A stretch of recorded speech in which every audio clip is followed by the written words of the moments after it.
Shamarreen viidiyoo irratti argitan kun miidiyaa hawaasaa kana irratti baay'inaan qoodamuu fi akkasumas laphee namoota hedduu keessa kan galte yoo ta'u, icciitiin duuba ishee jiru immoo maalidha? Egaa akkas ture. Shamarreen tun maqaan ishee Elsaabeet Dastaa kan jedhamtu yoo taatu, dhalattuu kan baatati.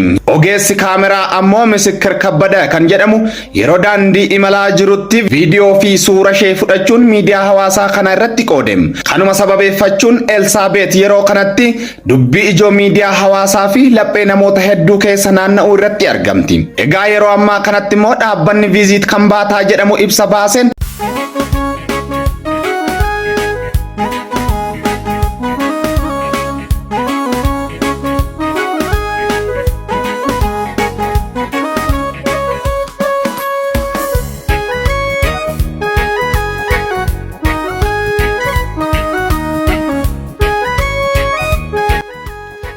Gaafa nama badhaasuu baay'ee naman kakaasu jedhani.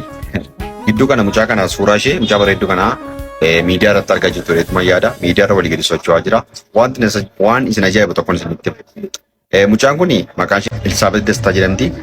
Suuraa kana garuu kaasee kan miidiyaa irratti gadhiisee kaameraamaanii yookaan ogeessa kaameraa Misikir Kabbadeedha. Suuraan ishee kun erga miidiyaa irra walii gadi naannee booda namni hundumtuu bareedina ishee kana ajaa'ibsiifachuutti ka'anii Itoophiyaa guutuu wal harkaa fuudhee haasa'utti ka'e.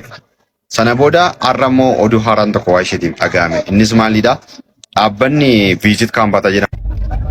Nuti hojii tuurizimiidhaan wal qabatu kan dhaabbileen industirii garaagaraa yookaan immoo moodeeliin addunyaa kanaan wajjin hojjechuu barbaadu karaa hedduun nu gaafachaa turan.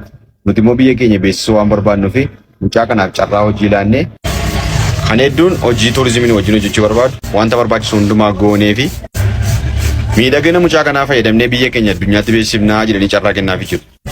Miidhagina ishee kana biratti dabalatee ogummaa moodeelingii garaagaraa illee wantoota ishee barbaachisu hundumaa guunaaf jedhanii carraa kennaniifii jiru.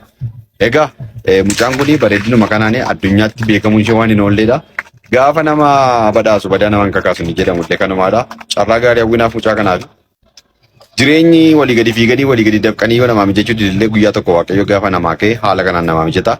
Kanaafuu yaaddeen Waaqayyo haala kee ilaalee singatu carraa guddaa tokko fidee gara kee dhufaasin jechuun barbaada.